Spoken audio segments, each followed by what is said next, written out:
안녕하세요 여러분. 오늘은 한국사, 그 중에서도 전근대사를 다루는 세 번째 수업 시간입니다.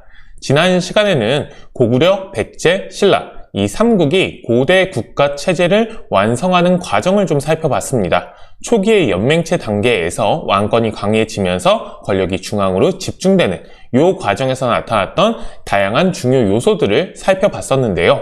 자, 그걸 바탕으로 오늘 같은 경우는 이 삼국이 어떤 갈등 관계 그리고 교류를 벌였는지 그 항쟁에 대한 내용들을 좀 살펴보도록 하겠습니다.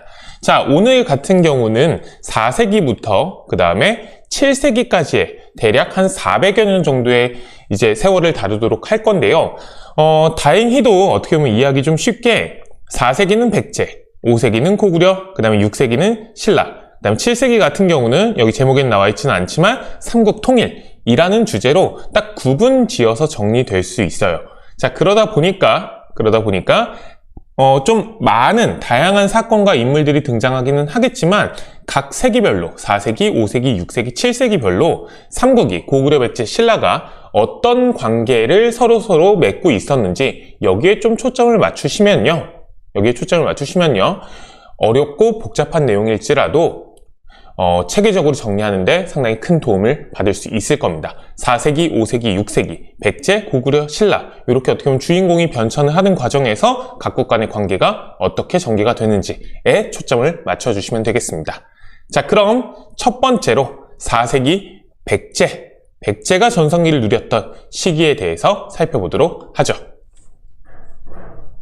자, 우선 첫 번째로 백제가 먼저 삼국 항쟁의 주도권을 잡다라는 내용에 대해서 살펴보도록 하겠습니다. 자, 우선 이 패러그래프의 첫 번째 요 단락 같은 경우는 3세기 고이왕 때의 내용을 정리를 한 겁니다. 자, 3세기 고이왕 때 목지국을 병합하면서 이제 만의 가장 큰 힘을 차지하고 있던 나라죠. 이 목지국을 병합하면서 한강 유역 대부분을 차지하게 됩니다. 이걸 바탕으로 엄청나게 빠른 성장을 거둘 수 있었던 거죠. 어느 나라가? 백제가요. 자, 그리고 이걸 바탕으로 관등제를 정비하고 관리의 복색을 정하는 등 중앙집권적 지배체제의 토대를 마련하게 됩니다. 그러니까 고구려나 아니면 신라에 비해서 조금 더 빠르게 지배 체제를 완성시킬 수 있었다라는 겁니다. 백제 같은 경우는. 여기에 요 한강유역을 차지했다라는 게 상당히 중요한 역할을 합니다. 이 한강유역 같은 경우는 인적, 물적 자원이 상당히 많았던 지역이기도 하고요. 중국과의 교역이 상당히 원활하게 진행됐던 지역이기도 하거든요. 그걸 통해서 선진문물을 빨리 받아들임으로써 중앙집권적 지배체제의 토대를 마련할 수 있었던 거죠. 자, 이걸 바탕으로 4세기 중엽 근초고왕 때 백제 같은 경우는 전성기를 맞이하게 됩니다. 자, 근초고왕 같은 경우는 만의 남은 세력을 정복하고요. 자, 남해안까지 결국엔 진출을 하게 됩니다. 즉, 한반도 서남부 지역 전체를 차지하게 됐다라는 거죠. 자, 남쪽으로는 이렇게 만 전체를 차지함으로써 한반도에서 큰 세력을 확장하게 되는 거고요. 북쪽으로는 이제 고구려를 공격합니다. 자, 이 고구려랑 맞이할 수 있었던 배경 같은 경우는 여기에 정리가 되어 있죠. 313년에 미천왕 때, 고구려의 미천왕 때 낙랑을 점령하면서 이제 고구려랑 백제가 경계를 마주하게 되고요.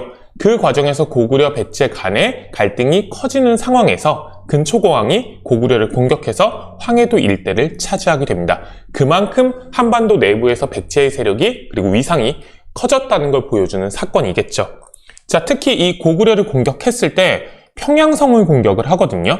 이때 고구려의 왕이었던 고극 원왕이 전쟁 과정에서 전사를 하면서 고구려 같은 경우는 이 시기에 상당히 큰 위기를 맞게 됩니다. 그러니까 당시 고구려랑 백제 간의 관계가 이 고극 원왕의 전사로 인해서 더욱더 크게 벌어질 수밖에 없었던 거겠죠. 갈등 관계가. 자, 이렇게 한반도에서 큰 위세를 차지한 백제 같은 경우는 해상무역에 나서게 되면서 중국의 동진이라든지 외랑 교류를 하면서 다양한 문물 교류 같은 것도 이 시기에 상당히 활성화됐었다라는 거 기억을 좀 해두시면 되겠습니다. 자, 요게 4세기 백제가 한창 잘 나갈 때의 상황이라고 생각하시면 돼요.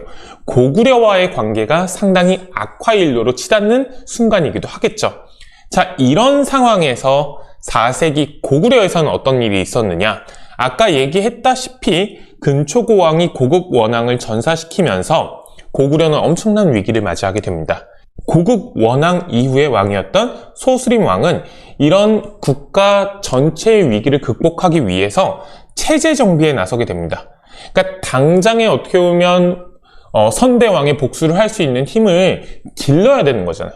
그러니까 국내 상황을 안정적으로 다지는 데 좀 더 초점을 맞췄던 겁니다. 자, 그래서 소수림 왕이 시도했던 거 우리 지난 시간에 살펴봤었는데요. 불교를 수용하고요. 율령을 반포하고 그 다음에 태학을 설립해서 유학을 받아들이는 모습들.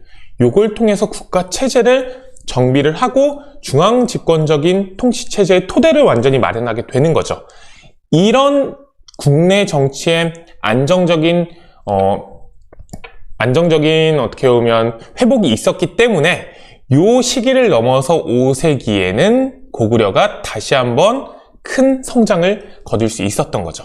5세기 하면 두 왕을 기억하시면 됩니다. 광개토대왕과 그 다음에 장수왕이죠. 요 두 왕이 5세기 내내 고구려를 통치를 하고 있었고요. 이 고구려가 5세기 내내 잘 나가던 시기에 엄청나게 큰 영토 확장 그리고 한반도에서의 세력 확장을 이루어냅니다. 자, 우선 광개토대왕과 관련해서는 광개토대왕과 관련된 내용 같은 경우는 그 당시 고구려인들이 남겨놓았던 기록을 통해서 우리가 확인해 볼 수 있습니다. 그게 뭐냐면 바로 광개토대왕릉비겠죠. 이거 같은 경우는 광개토대왕이 사망한 후에 그의 아들이었던 장수왕이 자기 아버지의 업적을 기리기 위해서 남겨놓은 기록이에요. 상당히 중요한 역사적인 의미를 갖겠죠. 자, 이 내용들을 살펴보시면요. 광개토대왕 같은 경우는 만주 지역 대부분을 차지하는 한편 남쪽으로는 백제를 공격해서 한강 이북 지역까지 점령하게 됩니다. 그러니까 그 이전에 4세기 때 백제가 치고 올라왔다면 이제 5세기 때는 고구려가 치고 내려와서 백제를 압박하는 모습을 보이는 거죠. 자, 또한 군대를 신라에 보내서 당시 신라를 침입한 외와 가야의 연합군을 격파하기도 합니다. 즉 신라가 국가적인 위기 상황에 처해 있을 때 고구려에게 군사적인 원조를 요청을 했고요. 여기에 광개토대왕이 응해서 신라를 구원해주는 모습을 보이는 거죠. 자, 이걸 통해서 알 수 있는 건 이겁니다. 신라가 상당히 고구려에 의지하는 측면이 있었고 또한 여기서 하나만 더 나가보면 의지를 했다는 건 결국 이걸 빌미로 고구려가 신라에 상당히 큰 간섭을 하게 되겠구나.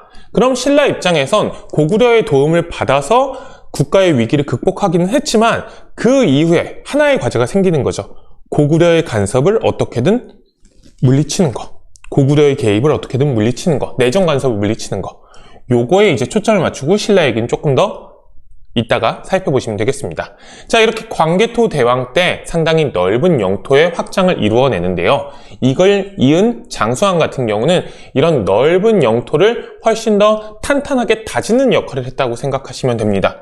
자, 그걸 위해서는 일단 중국과의 관계를 안정적으로 유지하는 게 상당히 중요해요. 고구려 입장에서. 고구려 입장에선 당장 중국 여러 세력하고도 충돌을 할 수 있는 위치에 있었기 때문인 거죠. 자, 그런데 그 당시 중국 같은 경우는 남쪽에 있는 왕조와 북쪽에 있는 왕조로 크게 보면 두 개의 왕조로 분열되어서 남조와 북조의 왕조들이 서로 치고받는 상황이었습니다. 즉, 중국의 분열 시기였다는 거죠. 요 분열 시기에 남북조 모두와 교류를 하면서 국제관계를 안정시키려고 장수왕 같은 경우는 상당히 노력을 많이 했어요. 등거리 외교라고 보통 표현하기도 하는데요. 남조 북조 왕조와 남쪽 북쪽 왕조와 서로 전부 다 교류관계를 돈독히 맺음으로써 중국과의 관계를 안정적으로 유지를 한 거죠. 그걸 통해서 만주 지역의 통치를 안정화시키고요. 그 다음에 한반도 남쪽으로 더 적극적인 침입을 할 수 있게 되는 겁니다. 자, 그 결과 요걸 바탕으로 수도를 아예 어느 쪽으로 옮길까요? 남쪽에 있는 평양으로 옮깁니다. 그러니까 이 평양 같은 경우는 아까 고국원왕이 전사했던 곳이기도 한데요. 고구려에서 상당히 중요하게 여겨지던 지역이에요. 근데 이 지역으로 아예 수도를 옮김으로써 뭔가 국가 전체로서의 새로운 전환점을 마련하는 모습이 보이는 거죠. 크게 보면 두 가지로 보통 분석을 합니다. 남쪽으로의 진격을 위한 남진 정책의 일환이었다고 평가하기도 하고요. 평양으로 옮김으로써 국내성에 기반을 두고 있던 귀족들을 견제하려는 목적이 있었다라고 보기도 해요. 왜냐하면 수도를 옮긴 게 427년인데 후에 남진 정책의 결과 이제 백제의 수도는 함성을 함락하는 게 475년이에요. 그러니까 시기 차이가 좀 있다 보니까 평양으로 수도를 옮긴 것에 남진 정책의 의미도 있긴 하겠지만 귀족을 견제하려는 의도가 있었겠다라고 분석하기도 합니다. 자, 어찌 되었든 평양으로 수도를 옮긴 게 누구 때다? 장수왕 때다라는 거 기억을 좀 해두실 필요가 있고요. 요걸 바탕으로 후에 적극적으로 남진 정책을 추진합니다. 그 결과 백제의 수도인 한성을 함락하고 한반도 중부 지역까지, 현재 충청도의 중심 도시인 충주 지역까지 영토를 넓히게 되는데요. 이걸 보여주는 게 충주에 있는 고구려비죠. 충주에 고구려비가 설치되었다라는 건 여기까지 영역이 확장되었구나 라는 걸 확인할 수 있는 유물이라고 생각하시면 됩니다. 자, 요거 백제의 수도인 함성을 함락했죠. 요거는 고구려 왕실 입장에선 사실 복수에 성공한 거기도 해요. 그 이전에 선대왕이었던 고국 원왕이 백제의 침략을 받아서 사망을 했잖아요. 그런 앙금이 이때에서야 고구려 입장에선 풀리게 되는 거죠. 그래서 함성을 함락하고 당시 왕이었던 계로왕을 처형을 하기도 하거든요. 그러니까 복수의 일환이었다고 보실 수도 있는 겁니다. 외교 관계에서. 자, 요렇게 동아시아 강대국으로 5세기에 고구려가 엄청나게 성장을 하죠. 자, 그러다 보니까 고구려 같은 경우는 자국을 중심으로 한, 고구려를 중심으로 세계를 바라보는 이런 새로운 천하관이 이 시기에 본격적으로 등장하기 시작을 합니다. 고구려가 즉 천하의 중심임을 표방하기 시작했다라는 건데요. 그걸 가장 잘 보여주는 게 여기 나와 있는 모두루 묘지몽입니다. 하백의 송자이고 1월의 아들인 추모성왕께서, 이거 주몽을 얘기하는 거죠. 고구려를 세운, 원래 북부에서 태어나셨다. 이 나라 이고을이 가장 성스러움으로 천하 사방에 알지니, 우리가 사방의 중심에 존재를 하고 우리의 위대함을 사방에 있는 여러 나라들이 알게 할 것이다. 이런 걸 보여주는 건데요. 이건 자국을 세상의 중심이라고 여겼던 중국과는 구분되는 고구려를 중심으로 하는 세계가 하나 더 있다라는, 어떻게 보면 나를 중심으로 하는 세계인식을 보여주는 겁니다. 그만큼 그 당시에 고구려가 상당히 국력이 강했고 그걸 바탕으로 주변 지역에 큰 영향을 행사했다라는 걸 보여주는 사례죠. 대표적으로 여기에서 천하사방이 알지어다 라고 할 때 천하사방은 신라가 되는 겁니다. 신라가 그 예가 되는 거죠. 백제가 그 예가 되기도 하고요. 특히 신라 같은 경우는 직접적으로 정치 군사적인 개입을 하고 있기도 했으니까요. 그걸 통해서 우리가 백제나 신라보다 한 단계 위에 있는 나라다, 천하의 중심이다 라는 인식이 이 5세기에 고구려에서는 상당히 잘 드러나고 있다는 거죠. 자, 그럼 고구려에게 한성을 빼앗긴 백제를 보도록 합시다. 백제 같은 경우는 이제 어쩔 수 없이 천도를 하죠. 현재의 공주인 웅진 지역으로 천도를 하게 되는데요. 자, 당연한 얘기긴 하지만 왕이 전쟁에서 패배를 해서 처형당했고요. 어쩔 수 없이 왕실이 급하게 피난을 간 거예요. 웅진으로. 당연히 왕권은 약해질 수밖에 없죠. 자, 그러다 보니까 특히 이 웅진 지역의 귀족 세력들의 힘이 커지게 됩니다. 목소리가 커지게 돼요. 그럴 수밖에 없죠. 전쟁에 패배해서 왕실이 쫓겨온 거니까. 자, 그러다 보니까 한동안 이 왕실에서 상당히 큰 내분이 벌어지기도 하는데요. 백제 왕들 입장에서는 이런 혼란을 어떻게든 정리를 해야 되는 거예요. 근데 국내에서는 자기들을 잘 믿지 않는, 왕실을 잘 믿지 않는 귀족들만 막 포진해 있으니까 바깥으로 눈을 돌립니다. 그게 어디냐면 바로 신라예요, 신라. 그러니까 그 이전부터 백제 같은 경우는 고구려가 남진 정책을 펼치고 남쪽으로 너무 공세적인 모습을 보이니까 신라와 손을 잡고 이 고구려에 맞서려는 모습들을 보입니다. 한성을 함락당하기 전에도. 신라 입장에서도 고구려의 간섭이 너무나도 크니까 백제랑 손을 잡고 고구려를 견제하려고 했던 거겠죠. 근데 그 견제가 결국 큰 성공을 거두지 못하고 한석 함락이라는 이제 상황까지 벌어지게 되는 거죠. 자, 그 이후에 웅진으로 천도한 이후에 신라 왕실과 상당히 적극적인 교류를 하는 모습이 보여져요. 백제 같은 경우. 더욱더 친밀하고 어떻게 보면 끈끈한 관계를 맺으려고 하는 거죠. 자, 그래서 웅진 시기에 여기 왼쪽에 보시면요. 이 공주의 백제가 수도를 뒀던 시기에 중요한 인물 둘이 있는데요. 동성왕 같은 경우는 그 신라와의 동맹을 강화합니다. 어떻게? 신라 왕실 인물과 결혼함으로써. 그러니까 신라 왕실과 백제 왕실이 결혼해서 혼인을 통해서 상당히 끈끈한 관계를 맺음으로써 고구려의 남진을 어떻게든 막으려는 모습이 이때 보여지는 거죠.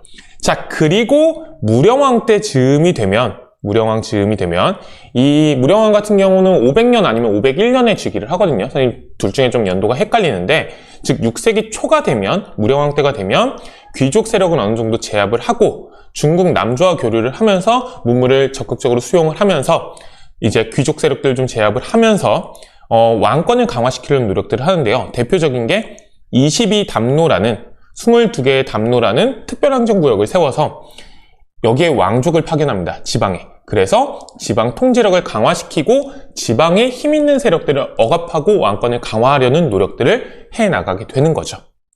자, 이렇게 이걸 통해서 이 동성왕이라든지 무령왕의 활동을 통해서 점차 국력을 회복하고요. 성왕 시기가 되면 어느 정도 힘을 다시 회복을 합니다. 그리고 이 성왕 때 좁은 웅진 지역을 떠나서 사비, 현재 부여 지역으로 천도를 해서 이제 본격적으로 다시 한번 고구려에게 복수를 하려는 움직임을 보이기 시작을 하죠.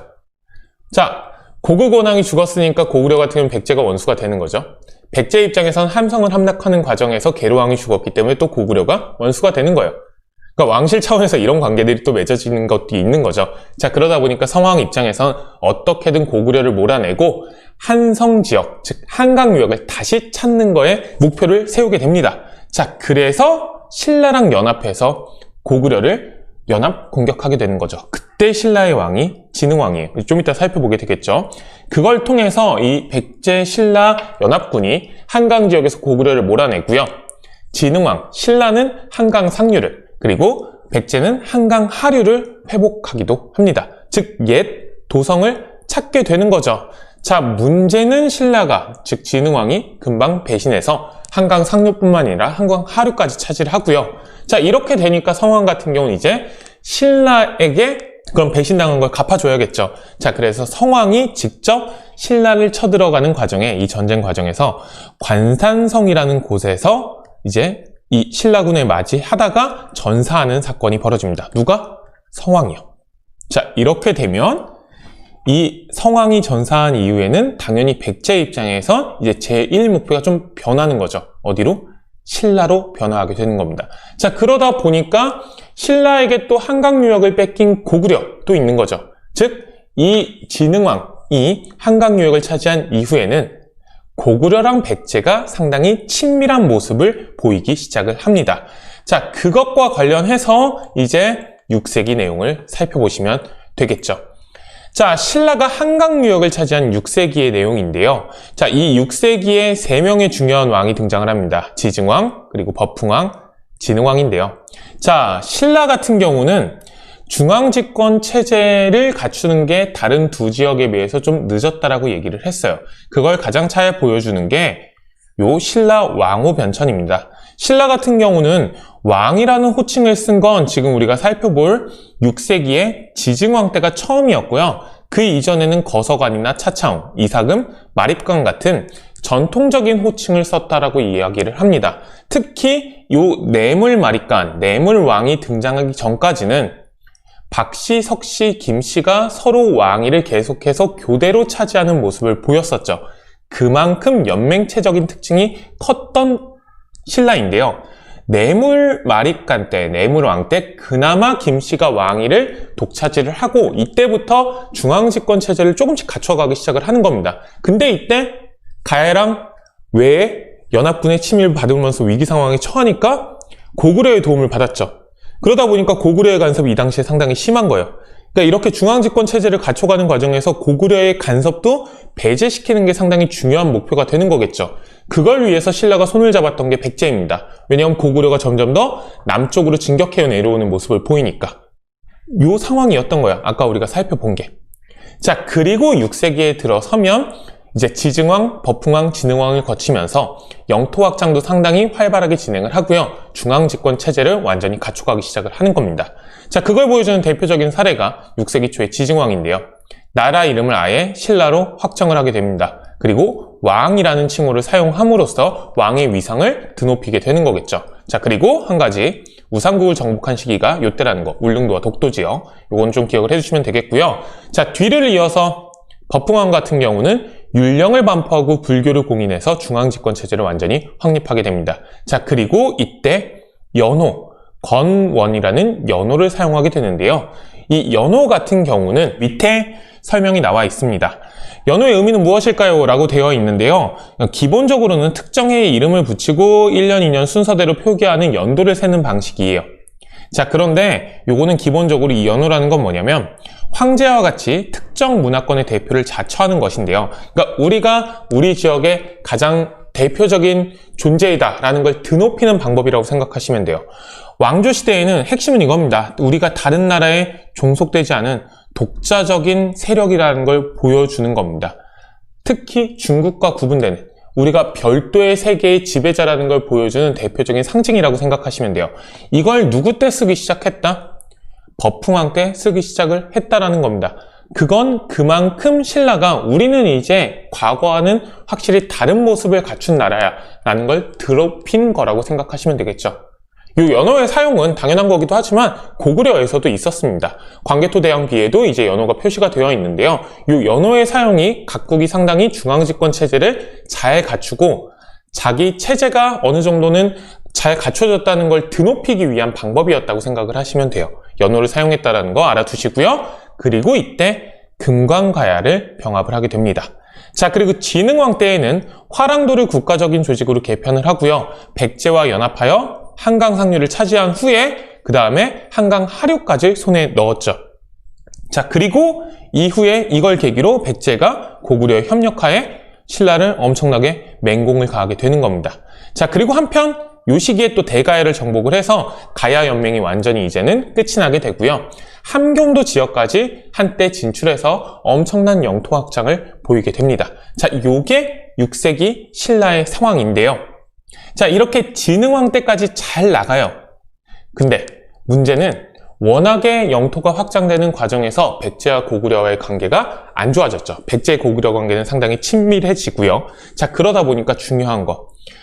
전성기를 맞이하기는 했지만 이후에 백제의 맹공이 이어짐으로써 신라 같은 경우는 이 진흥왕 사후부터는 또 상당히 위기 상황에 놓이게 됩니다. 그 위기 상황 같은 경우는 지도를 보시면 알게 될 텐데요. 이게 이제 진흥왕 때의 상황이라고 생각하시면 돼요. 자, 그런데 이 한강 유역을 차지하게 되면서 고구려와 백제, 그리고 백제 같은 경우는 이렇게도 쳐들어가겠죠? 백제의 맹공을 받게 되는 겁니다. 그럼으로써 영토 자체를 완전히 확보하고 그 다음에 안정적으로 유지하는 것뿐만이 아니라 신라라는 나라 자체를 유지할 수 있을까라는 위기의식을 느끼기 시작을 합니다. 자, 그러다 보니까 6세기에는 요 신라 같은 경우는 한반도 내부에서 완전히 고립된 거잖아요. 이 고립을 탈피할 필요가 있었어요. 특히 백제의 공격을 막아서기 위해서. 자, 그래서 다양한 외교적인 노력들을 하고요. 그 외교적인 노력의 결과 요 7세기의 상황이 이어지게 되는 겁니다. 자, 요거 기본적으로 알아두시고요. 올라와서 보시면요. 자, 6세기에 그런데 이런 한반도의 변화뿐만이 아니라 또 중요한 변화가 일어납니다. 뭐냐면 6세기 후반에 분열되었던, 그때까지 남북조로 분열되었던 중국이 통일이 되는 겁니다. 수랑 당이라는 이제 나라로 통일이 되는데요. 그러면서 동아시아 정세에 큰 변화가 나타납니다. 뭐냐면 중국 중심의 단일한 중화 질서를 강요하는 겁니다. 자, 중국이죠. 그러니까 말 그대로 세상의 중심이 자기라고 생각을 하는 거예요. 그리고 사방에 오랑캐가 존재를 하는 거예요. 물론 이 오랑캐들 중에서도 큰 힘을 가진 세력들이 있긴 하겠지만 그 세력들도 결국에는 세상의 중심인 중국에 굴복하는 모습을 보여줘야만 한다고 생각하는 관념이 있었습니다. 자, 근데 현실적으로 이 중국이 둘로 분열되어 있을 때 주변 지역 세력들에게 여러 가지 것들을 강요하기가 힘들었겠죠. 왜냐하면 내부 사정이 복잡하다 보니까. 근데 이게 완전히 이제 통일을 이루어내게 된 거예요. 자, 그리고 이 통일을 이룬 힘을 바탕으로 외부에 이제 자기들을 중심으로 한 세계 질서에 편입할 것을, 들어올 것을 강요하게 되는 겁니다. 자, 그 과정에서 고구려랑 충돌하죠. 동쪽에서는. 고구려 같은 경우는 아까도 얘기를 했지만 중국과 구별되는 독자적인 천하관을 갖고 있다라고 얘기를 했었잖아요. 그러다 보니까 이런 독자적인 천하관을 갖고 있던 고구려가 중국 중심의 중화질서로 편입될 것을 계속해서 거부하면서 수당과 갈등하기 시작을 하고요. 결국에는 이 수당이 고구려를 공격하게 되죠. 물론 수당과의 전쟁에서 우리가 알고 있다시피 결국에는 고구려가 그 침략을 막아내면서 자기 세력을 지켜내는 데는 성공합니다. 근데 문제는 이 과정에서 국력이 엄청나게 손실을 입게 된다라는 거죠. 자, 처음에 수 같은 경우는 막아내고 상당히 큰 위기를 겪게 돼요. 근데 수 같은 경우도 워낙에 이 고구려 침략에 큰 국력을 쏟았다가 실패하면서 수가 또 금방 멸망하거든요. 그러니까 그 다음에 들어선 당 같은 경우는 초기에는 고구려랑 상당히 친밀하려는 모습을 보이긴 하는데요. 국내 사정이 어느 정도 완성된 후에는 수랑 마찬가지로 패권을 장악하기 위해서 고구려를 침략합니다. 처음에 근데 당나라가 침입해 들어왔을 때 고구려 입장에서도 수랑 싸우느라고 너무 고생을 많이 했잖아요. 그래서 좀 뭐랄까 유화적인 제스처를 보여줘요. 당의 요구를 조금 수용하려는 모습들. 자, 그런데 그 상황에서 여기에 불만을 품은 강경파였던 영계소문이 쿠데타를 일으켜서 집권을 하면서 당과의 관계가 악화되고 결국엔 당과의 전쟁을 벌이게 되는 거겠죠. 그러니까 이런 일단은 흐름 속에 있었다라는 거 기억을 좀 해두시면 되겠고요. 자, 이렇게 고구려가 당과 대립하는 사이에 신라는 어디에 공격? 백제의 공격으로 상당히 큰 어려움에 처했습니다. 자, 신라 같은 경우는 아까도 얘기를 했지만 이걸 한반도 내에서 고립을 풀어야 되기 때문에 외교적으로 이걸 시도를 해요. 우선은 고구려에 찾아가서 도움을 요청하는데요. 마침 그때 대외적인 입장에서 강경파였던 영계소문이 집권을 하고 있었습니다. 자, 그러다 보니까 이런 신라의 요청을 거절을 하죠. 자, 그런 상황에서 신라 입장에서 보이는 게 바로 당이었던 겁니다. 고구려의 침략에 실패한 당, 그리고 한반도 내부에서 상당히 곤욕을 치르고 있는 신라. 요 두 나라의 입장이 어느 정도 맞물리는 거죠. 신라 입장에서는 백제의 침략을 물리치기 위해서라도 당의 도움을 받고자 했던 거고, 당 입장에선 고구려를 침략하는 과정에서 그 배후인 신라의 도움을 받고자 했던 겁니다. 요 입장이 맞아 떨어지면서 체결되는 게 여기 나오는 무슨 동맹? 나당 동맹이었던 거죠. 그러니까 신라 입장에서는 신라의 위기 상황을 극복하기 위한 대안으로서 당과의 외교 관계를 맺게 됐던 겁니다. 자, 근데 그걸 주도했던 인물이 누구냐? 김춘추라는 인물이에요.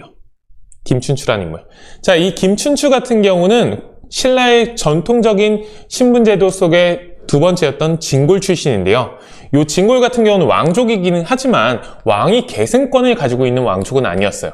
왕이 계승권을 가지고 있는 왕족은 성골이었거든요. 근데 이 성골이 대가 끊겨버리게 됩니다.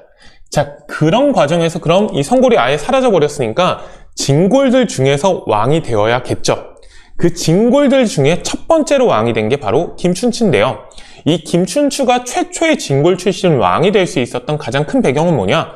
이런 식으로 고구려의 도움을 요청한다든지 아니면 당과의 나당 동맹을 맺는 과정에서 가장 적극적인 선봉의 역할을 섰었기 때문인 겁니다. 즉 신라의 위기 상황을 극복하기 위해서 자기 목숨을 걸어가면서까지 외교 관계를 맺기 위해 다양한 노력을 했고 그 결과 성과를 거둬놓은 인물이었던 거예요. 그걸 배경으로 왕이 되었고 그렇기 때문에 이 사람이 왕이 된 이후에는 당연히 백제의 공격을 막아내고 그 다음에 당과 협력하에 고구려를 공격하는 게 최우선 과제가 될 수밖에 없었던 건데요.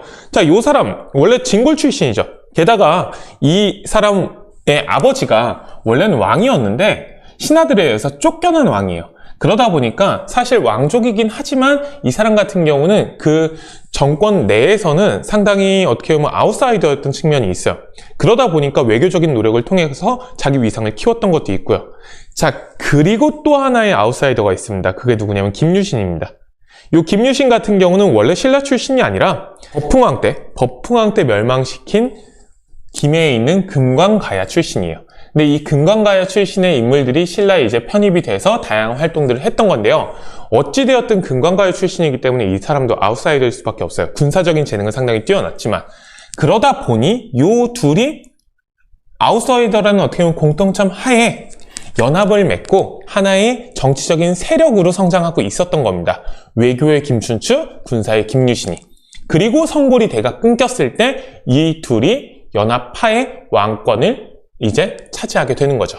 김춘추가 왕이 됨으로써. 그리고 그걸 바탕으로 통일전쟁을 주도하게 되는 겁니다. 나당 연합군이죠. 먼저 백제를 공격해서 백제를 멸망시킵니다. 자, 그리고 당시 백제가 멸망된 직후에 고구려의 영계소문이 죽게 되는데요. 영계소문이 죽은 후에 영계소문의 자식들을 중심으로 권력 다툼이 일어나게 됩니다. 자, 그 혼란을 타서 결국에는 고구려까지 멸망시키는 거죠. 668년입니다. 즉, 요 통일전쟁이라는 건 어찌 보면 당의 역할도 상당히 크기는 했지만 신라 입장에서 신라의 위기를 극복하고 그걸 통해서 영토를 확장하려는 정책의 일환이었다고 생각해 보시는 것도 좋습니다.